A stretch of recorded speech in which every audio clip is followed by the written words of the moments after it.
हाँ भैया, good morning. कोई आना बच्चा है कि आगे सब?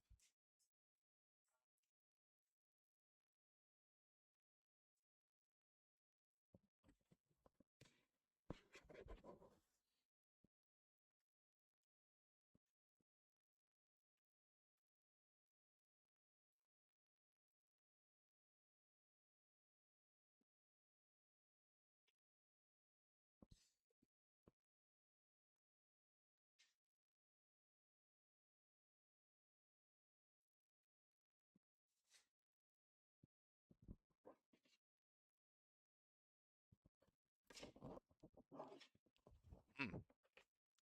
सो क्या पढ़ रहे थे भाई लोग? इक्वेशन। मैंने आपको होमवर्क दिया होगा, फिर कुछ दिया था क्या? सेकंड वाला क्वेश्चन। ठीक है।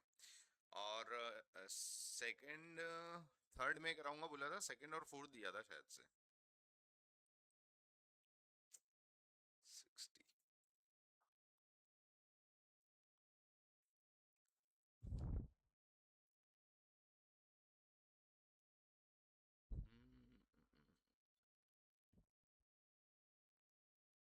क्वेश्चन नंबर 2 कर लिया क्या? क्वेश्चन 2 चलो डिस्कस कर लें।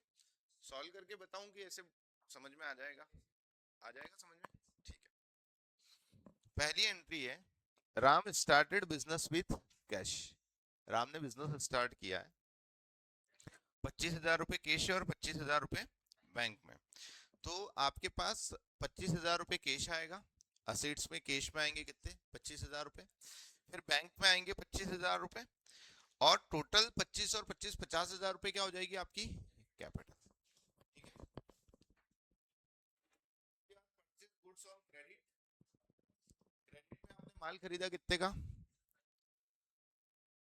4,000 रुपए का। ठीक है। तो स्टॉक आ जाएगा 4,000 रुपए का, और क्रेडिटर आ जाएंगे 4,000 रुपए का। ठीक है। फिर purchase goods for cash. Stock आया 1,000 रुपए का, और कैश गया 1,000 रुपए का। कैश में से 1,000 माइनस हो जाएंगे, स्टॉक में 1,000 और प्लस हो जाएंगे। परचेज फर्नीचर फॉर कैश 500 रुपए। फर्नीचर आया असेट्स में 500 का, और कैश में से माइनस हो जाएंगे 500 रुपए। Withdraw cash for personal use from bank. तो कैश निकाला अगर अपन ने पर्सनल यूज के लिए, तो आपका ड्राइंग हो गया पर्सनल यूज मतलब। ठीक है। तो एक तो आपके बैंक से पैसा निकला, तो बैंक में से 700 रुपए माइनस हो जाएंगे। दूसरा पर्सनल यूज के लिए पैसा निकाला है, तो वो हो गई ड्राइंग, और ड्राइंग माइनस हो जाएगी कैपिटल से। यहाँ तक सही है सबका? चेक करते रहना भैया। टोटल मैच हो रहा है। Very good. Paid rent 200। तो आपके पास से कैश गया, और दूसरा आपकी कैपिटल कम हो गई 200 रुपए से। ठीक है। Received interest from bank 100 rupees. Bank से इंटरेस्ट मिला, तो बैंक में 100 रुपए ऐड हो जाएंगे, और दूसरा कैपिटल में 100 रुपए प्लस हो जाएंगे। Sold goods on credit. 500 रुपए का माल हमने बेचा कितने में? 700 में। तो स्टॉक गया कितने का? 500 का। अब 700 में हमने उधार में बेचा, तो डेटर हो जाएंगे कितने के? 700 के। और 200 रुपए का जो प्रॉफिट हुआ वो आ जाएगा कैपिटल में। फिर पेड टू क्रेडिटर 400 रुपीज। 400 रुपए क्रेडिटर को दे दो, क्रेडिटर में से 400 माइनस हो जाएंगे, और कैश में से 400 माइनस हो जाएंगे। एंड पेड पेटी एक्सपेंसेस। तो कैश और कैपिटल में से 200 माइनस हो जाएंगे। सही है।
Start business with cash. कितना रुपया? 1 लाख रुपए, है ना। और क्या बोल रहा है? Open bank account and transfer 4 lakh from his saving account. और उसने अपने सेविंग अकाउंट से ट्रांसफर कर दिए 4 लाख रुपए। ठीक है, इसका मतलब क्या हुआ? उसने बिजनेस में टोटल कितना इन्वेस्टमेंट किया? 5 लाख रुपया। 1 लाख रुपए उसने बिजनेस में 1 लाख रुपए उसने बिजनेस में कैश लगाया और 4 लाख रुपए बैंक से लगाया। ठीक है, चलो हमारी इक्वेशन क्या है? Assets is equals to liabilities plus capital. ठीक है,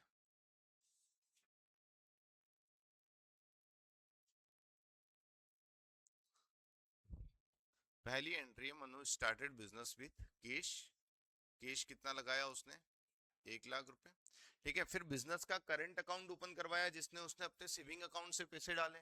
ठीक है, तो करंट अकाउंट बिजनेस का होता है और सेविंग अकाउंट अपना पर्सनल होता है। ठीक है, तो इसका मतलब उसने अपने पर्सनल पैसे बिजनेस में ट्रांसफर किए। कितने?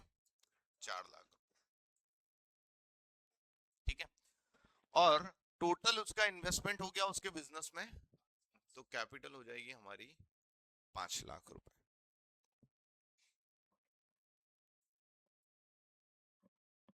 ठीक है,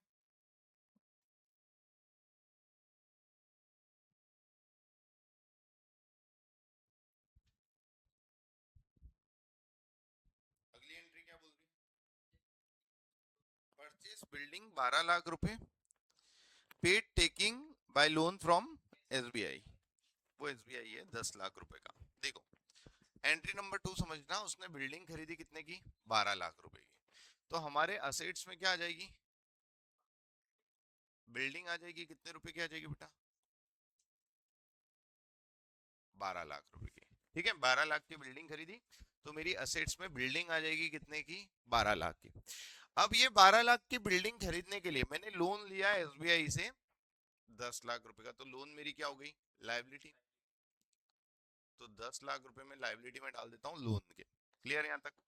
अब 12 लाख के बिल्डिंग के लिए 10 लाख रुपए तो मैंने लोन लेके दे दिए, 2 लाख रुपए का मैंने डाउन पेमेंट किया होगा। ठीक है, अब वो पैसा मैं कहां से दूं? मेरे पास कैश में तो 1 लाख रुपए ही है, बैंक में 4 लाख रुपए पड़े हैं, उसमें से मैं 2 लाख रुपए का क्या कर देता हूँ? Down payment. मतलब 2 लाख रुपए माइनस हो जाएंगे आपके बैंक से। क्लियर है?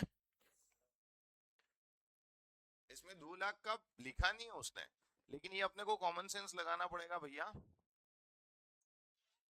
कि अगर 10 लाख रुपए उसने लोन लेके दिए तो 2 लाख रुपए और देने, और वो 2 लाख रुपए जनरली डाउन पेमेंट ही होता है भैया। न्यू इक्वेशन, 1 लाख रुपए मेरे पास कैश है, 2 लाख रुपए अब अपने पास बैंक का बैलेंस बचा, और 12 लाख रुपए की बिल्डिंग। ठीक है, 10 और 5 15, और ये भी 15। Entry number 3। 1 लाख। अब क्या हुआ? ये जो अपन ने लोन लिया था बैंक से, 20,000 रुपए उसका ब्याज भरा है ना, और उसकी इंस्टॉलमेंट भरी है कितनी? देखो, इंस्टॉलमेंट जो रहती है, वो इंस्टॉलमेंट रहती है आपके प्रिंसिपल अमाउंट को कम करती है। किसको कम करती है भाई? ये जो आपका 10 लाख का लोन है, अगर 1 लाख रुपए आपने इंस्टॉलमेंट दिया, तो आपका लोन 1 लाख रुपए से क्या हो जाएगा? कम हो जाएगा। तो 1 लाख रुपए का जो लोन था, इंस्टॉलमेंट था, वो मैं कहां से माइनस कर दूंगा? लोन से। ठीक है, लाइबिलिटी में से। दूसरा, अब 20,000 रुपए का मैंने इसके साथ क्या दिया? इंटरेस्ट। तो इंटरेस्ट मेरा क्या हो गया? खर्चा। ठीक है, जो मेरा खर्चा है, जो मेरा एक्सपेंस है, उसको मैं कहां से माइनस कर दूंगा? कैपिटल में से। इसमें पेन बहुत चिपक के चलता है। ये कितना था? 5। कितना था? 20,000। चलो, यहाँ तक क्लियर। 1 लाख रुपए जो इंस्टॉलमेंट के दिए, वो आपके लोन को कम कर देंगे। 20,000 रुपए जो आपने इंटरेस्ट के दिए, वो कहां से माइनस हो जाएंगे? कैपिटल से। अब 1 लाख रुपए इंटरेस्ट और 1 लाख रुपए इंस्टॉलमेंट और 20,000 रुपए इंटरेस्ट, टोटल आपके पास से पैसा कितना गया? 1,20,000। अब मेरे पास कैश में 1,20,000 तो नहीं है, तो मैं क्या करता हूँ? बैंक से 1,20,000 रुपए का पेमेंट कर देता हूँ।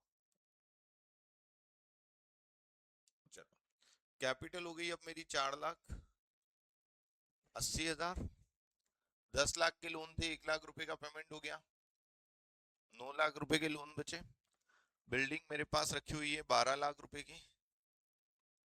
ठीक है, ये क्या है, बैंक बैलेंस। 2 लाख में से गए तो 80,000 का बैंक बैलेंस बचा, और कैश अभी भी 1 लाख। ये हो गई आपकी न्यू इक्वेशन। 13,80,000, वहां पे भी 13,80,000। क्लियर है यहां तक? Entry number 4। रोहन से उधार में माल खरीदा 1 लाख रुपए का। माल खरीदा तो हमारे पास क्या आया, स्टॉक। कितने वैल्यू का खरीदा, 1 लाख। ठीक है, अब उधार में खरीदा है, तो जिससे उधार में खरीदा वो क्रेडिटर्स। क्रेडिटर्स में लिख दो आप 1 लाख रुपए। अगली एंट्री बोलो। रोहन को माल वापस कर दिया। चलो, 480, 1 लाख के क्रेडिटर, 9 लाख रुपए का लोन,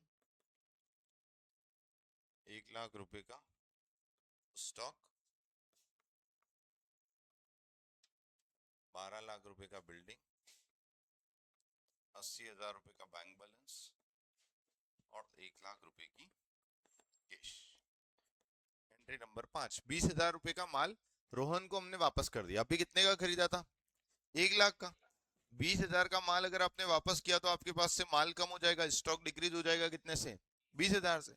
और रोहन से हमने उधार में माल खरीदा था, तो हमसे 1 लाख रुपए मांगता था। अभी 20,000 रुपए वापस, 20,000 का माल वापस कर देंगे तो 20,000 रुपए मांगने भी तो कम हो जाएंगे, मतलब हमारे क्रेडिटर भी कम हो जाएंगे, कितने से, 20,000 से।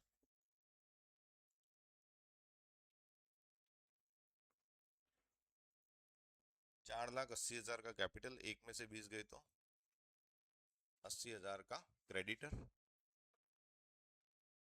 9 लाख रुपए का, अरे यार,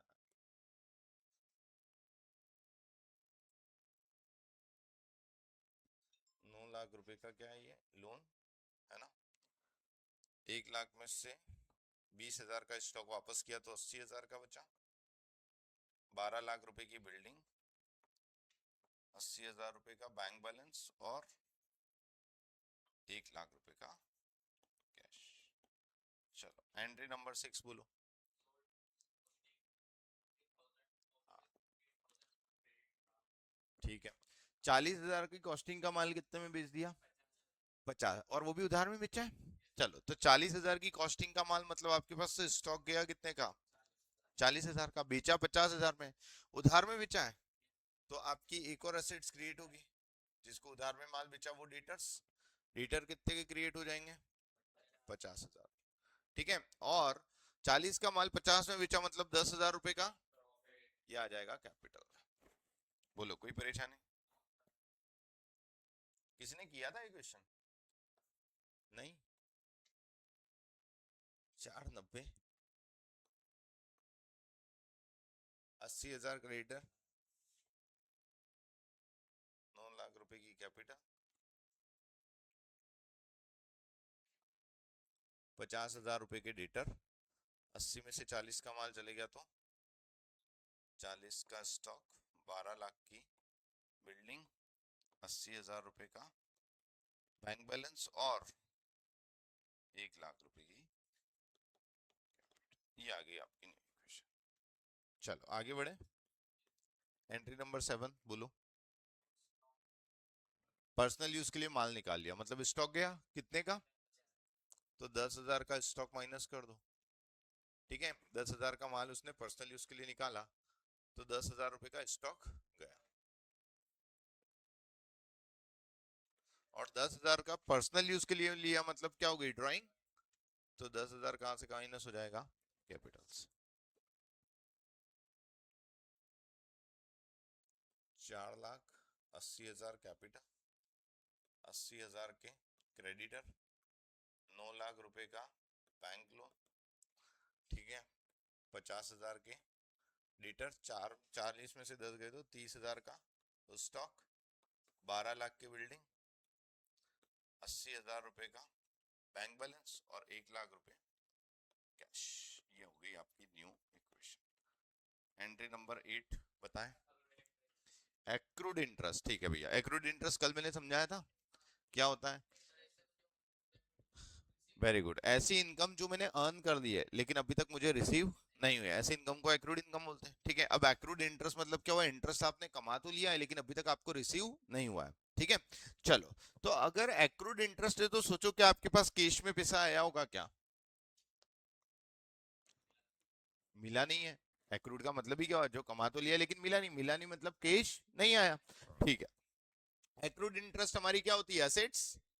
तो यहाँ पे अकाउंट ओपन कर लो, एक्रूड इंटरेस्ट। चलो, एंट्री नंबर 8 कितने का एक्रूड इंटरेस्ट, 5,000 रुपए का। ठीक है, चलो, अब अगर एक्रूड इंटरेस्ट मैंने कमा लिया है तो क्या वो मेरी इनकम हो चुकी है।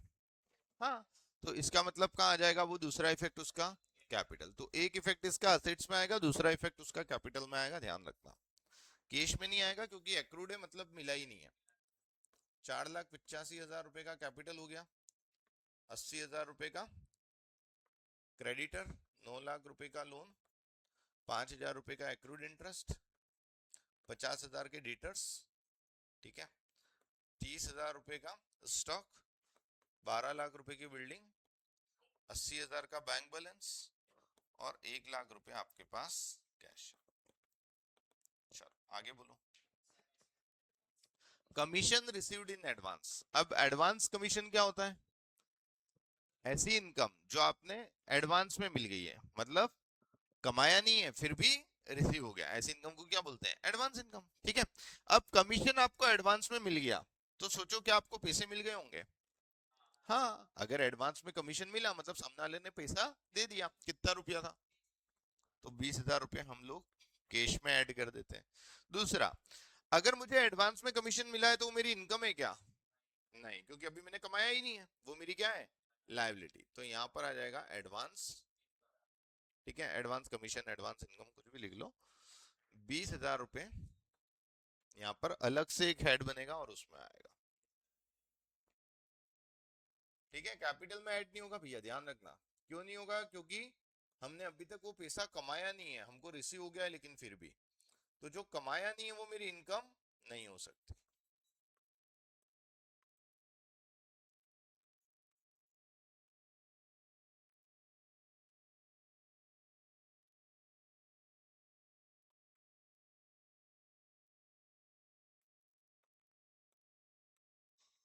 ये हो गया 1,20,000। चलो और बोलो। राम कौन था यार जिससे इसको माल बेचा था, उधार में वही था क्या। तो डेटर थे हमारे 50,000 के, कितने दिए उसने, तो 10,000 अपने पास कैश आया। ठीक है, और डेटर थे 50,000 के, अब उसने पेमेंट कर दिया तो 10,000 से डेटर भी कम हो जाएंगे। ठीक है, तो अगर राम ने पैसा दिया तो इसके दो इफेक्ट जाएंगे, पहला बोलो कैश आया, दूसरा डेटर्स कम हो जाएंगे। 4,85,000 कैपिटल, 20,000 का एडवांस कमीशन, 80,000 का क्रेडिटर, 9 लाख रुपए का लोन, 5,000 रुपए का एक्रूड इंटरेस्ट, 50 में 5 है ना, ये 5 में 50 में से 10 गए तो हाँ 40,000 के डेटर, 30,000 रुपए का स्टॉक, 12 लाख रुपए की बिल्डिंग, ठीक है, 80,000 रुपए का बैंक बैलेंस था और कैश अब बढ़ के हो गया 1,30,000। और है ट्रांजेक्शन खत्म। चलो, कोई ट्रांजेक्शन ऐसा जो वापस एक्सप्लेन करूं, किसी में परेशानी हो, किसी को भी। ठीक है, शांति से आप समझते हुए लिखना, हर एक एंट्री को वापस से, कुछ भी डाउट आए तो पूछते जाना। ठीक है, फिर हम लोग आगे बढ़ते हैं।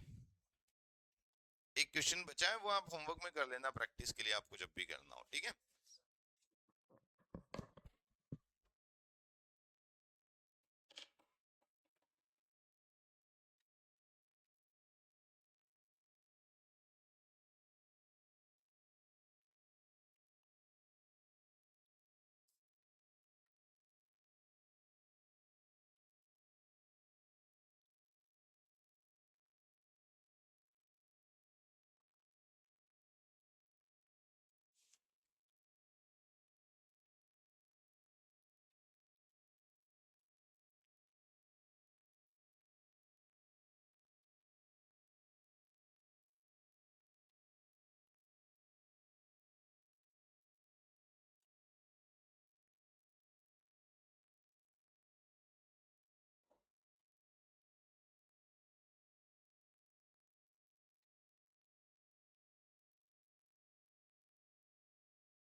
ड्यूअल एस्पेक्ट कॉन्सेप्ट समझा था कि किस तरीके से कोई भी ट्रांजेक्शन होता है तो वो हमारे असेट्स, लायबिलिटी और कैपिटल पे किस तरीके से इम्पैक्ट डालता है। ठीक है, नाउ हम लोग डेबिट क्रेडिट कैसे करना है उस पर बात करते हैं।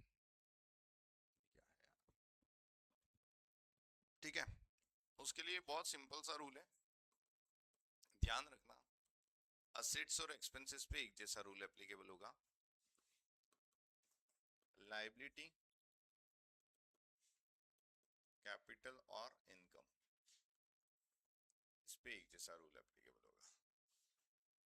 ठीक है, नाउ रूल क्या है, देखो कोई भी अकाउंट हो, लेफ्ट साइड हमेशा डेबिट होगी, राइट साइड हमेशा क्रेडिट। ठीक है, अब हमारी इक्वेशन थी assets is equals to liability plus capital, तो असेट्स एक तरफ आ गया, लायबिलिटी कैपिटल एक तरफ आ गई। ठीक है, अब इनकम और एक्सपेंसेस जो था ना, हमने उसको कैपिटल में ही प्लस माइनस किया था, इनकम को प्लस किया था, एक्सपेंसेस को माइनस किया था। ठीक है, तो यहाँ पर डेबिट क्रेडिट के रूल में असेट्स, इनकम और एक्सपेंसेस का ट्रीटमेंट अलग अलग जाएगा। अलग कैसे जाएगा, इनकम का ट्रीटमेंट होगा जैसा कैपिटल का है। ठीक है, क्योंकि कैपिटल में इनकम क्या हो रही थी, प्लस हो रही थी, और एक्सपेंसेस क्या हो रही थी, माइनस, मतलब वो उससे ऑपोजिट चलती है, वो ऑपोजिट चलती है, इसलिए मैंने कैपिटल के ऑपोजिट साइड में उसको लिख लिया, मतलब असेट्स के साथ में लिख दिया। ठीक है, तो रूल कैसा लगेगा, असेट्स और एक्सपेंसेस पे एक जैसा, लायबिलिटी, कैपिटल और इनकम पे एक जैसा। रूल क्या है, असेट्स और एक्सपेंसेस जब भी इंक्रीज होंगे डेबिट करना है, जब भी डिक्रीज होंगे क्रेडिट करना है।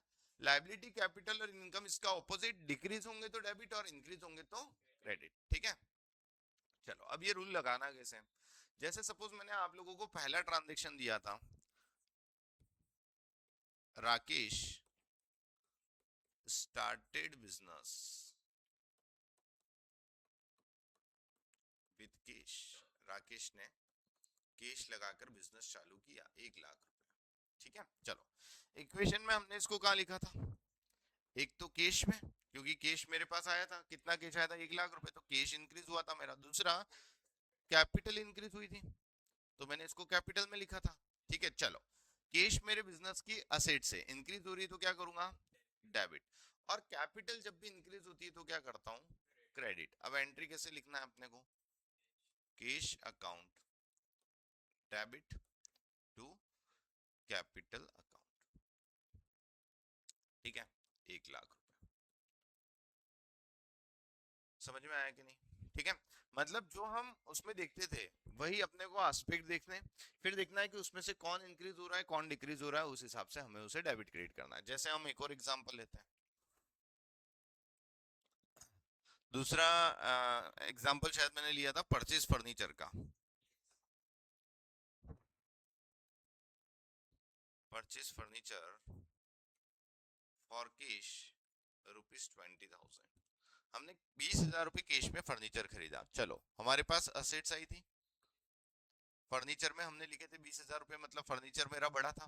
ठीक है, और कैश में से मैंने 20,000 रुपए माइनस किए थे, मतलब कैश मेरा क्या हुआ था, याद आया कि नहीं। ठीक है, फर्नीचर में 20,000 रुपए लिखे थे और कैश में खरीदा था, इसलिए कैश में से 20,000 रुपए हमने माइनस कर दिए थे। चलो फर्नीचर मेरी असेट से इंक्रीज हो रहा है तो क्या करूंगा, डेबिट। कैश भी मेरी असेट से लेकिन डिक्रीज हो रहा है तो क्या कर दूंगा, उसे क्रेडिट। अब एंट्री कैसे लिखना है, furniture account debit to cash account, कितना रुपया, 20,000। समझ में आया कि नहीं। ठीक है, फिर अगला ट्रांजेक्शन हमने लिया था,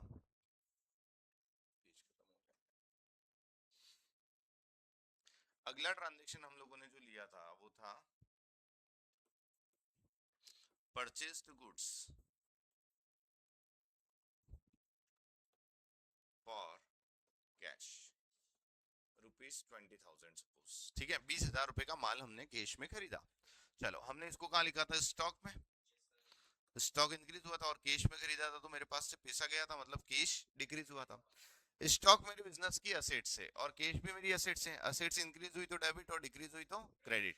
तो स्टॉक अगर इंक्रीज हो रहा है तो इसे डेबिट करना है, और कैश मेरी असेट से डिक्रीज हो रही है तो क्या करूंगा, क्रेडिट। ठीक है, अब ध्यान रखना आपका जो स्टॉक है उसके इंक्रीज या डिक्रीज होने के 4 रीजन होते हैं। कौन कौन से, परचेज, सेल, परचेज रिटर्न और सेल्स। ये 4 रीजन होते हैं जिसकी वजह से आपका स्टॉक बढ़ भी सकता है या कम भी हो सकता है। तो हमें रूल तो स्टॉक को देख के लगाना है, लेकिन अकाउंट किसका ओपन करना है जिस वजह से आपका स्टॉक इंक्रीज या डिक्रीज हो रहा है ना, क्योंकि अपन चारों बुक अलग अलग मेंटेन करेंगे, परचेज बुक अलग बनाते हैं, कैश सेल्स बुक अलग बनाते हैं, परचेज रिटर्न और सेल्स रिटर्न अलग, ठीक है। तो जो भी वजह से आपका स्टॉक इंक्रीज या डिक्रीज हो रहा है उसका अपन ने सेपरेट अकाउंट बनाया। स्टॉक इंक्रीज हुआ ड्यू टू परचेज, तो मैं यहाँ पर अकाउंट किसका ओपन करूंगा, परचेज का, ठीक है। तो मैंने रूल डेबिट कौन होगा वो देख के लगाया है स्टॉक को, लेकिन अकाउंट डेबिट कौन सा करूंगा, परचेज। तो purchase account debit to cash account, कितना हो गया, 20,000। क्लियर है सबको? चलो एंट्री नंबर 4, वापस से माल खरीदा फॉर ₹30,000 फ्रॉम मोहन। आपने मोहन से माल खरीदा 30,000 रुपए का, ठीक है। तो इसका मतलब उधार में खरीदा, माल खरीदा, स्टॉक इंक्रीज हुआ, ठीक है, स्टॉक तो बढ़ा ही, ठीक है। उधार में खरीदा तो वो कौन था हमारा, क्रेडिटर, याद करो हमने लाइबिलिटी में लिखा था उसको, और क्रेडिटर भी हमारे इंक्रीज हुए थे। चलो, स्टॉक असेट से इंक्रीज हुआ तो डेबिट, और लाइबिलिटी अगर इंक्रीज होती है तो क्या हो जाती है, क्रेडिट, ठीक है। तो अब एंट्री स्टॉक में की जगह में कौन सा अकाउंट लिखूंगा, परचेज अकाउंट डेबिट, ठीक है। और क्रेडिटर की जगह अगर नाम पता है तो मोहन अकाउंट लिख देंगे, 30,000 रुपए। समझ में आया कि नहीं? बहुत सिंपल है, बस वो टेबल याद रखनी है अपने को छोटी सी, असेट्स एक्सपेंसेस इंक्रीज तो डेबिट, डिक्रीज तो क्रेडिट, और लायबिलिटी कैपिटल इंक्रीज, है ना। तो लायबिलिटी कैपिटल और इनकम में अगर वो डिक्रीज हो रहे हैं तो डेबिट, और इंक्रीज हो रहे हैं तो क्रेडिट, ठीक है। सोल्ड गुड्स फॉर कैश, 15,000 रुपए का सपोज आपने माल बेचा, ठीक है। स्टॉक कम हुआ, माल बेचा तो स्टॉक गया हमारे पास, ठीक है। माल बेचा तो पैसा आया, मतलब कैश बढ़ा, और स्टॉक कम हुआ। चलो, स्टॉक डिक्रीज हुआ तो क्या कर दूंगा, क्रेडिट, क्योंकि असेट्स कम होती है तो क्रेडिट होगी, और कैश असेट से बढ़ रही है तो क्या करूं, डेबिट। एंट्री हो जाएगी कैश अकाउंट डेबिट, और स्टॉक की जगह क्या लिखूंगा, सेल्स अकाउंट, ठीक है। तो यहाँ पर एंट्री हो जाएगी 15,000। क्लियर है? एक और एंट्री ले लेते हैं, पेड रेंट, 10,000 रुपए मान लो आपने रेंट का पेमेंट किया। अगेन आपके पास से खर्चे, आपके खर्चे बढ़े और आपके पास से पैसा कम हुआ। एक्सपेंसेस और असेट्स जब भी इंक्रीज होते हैं डेबिट, और डिक्रीज होते हैं तो क्रेडिट। अब एक्सपेंसेस की जगह नाम आ जाएगा खर्चे का, रेंट अकाउंट डेबिट, और पैसा गया तो टू कैश अकाउंट। सिंपल, चलो लिख लो जल्दी से, ठीक है। अब स्टार्टिंग का एक आध क्वेश्चन अगर आपको डिफिकल्टी आए तो ये रूल लिख लेना, मतलब पेज के ऊपर रूल को देखते हुए, और जैसे मैं रूल लगा लगा के क्वेश्चन कर रहा हूं वैसे रूल लगा के क्वेश्चन करना, ठीक है। एक दो क्वेश्चन करोगे फिर आपको ऑटोमेटिकली याद हो जाएगा कि क्या इंक्रीज हो रहा है क्या डिक्रीज हो रहा है, ठीक है। दो क्वेश्चन की प्रैक्टिस लगेगी बस।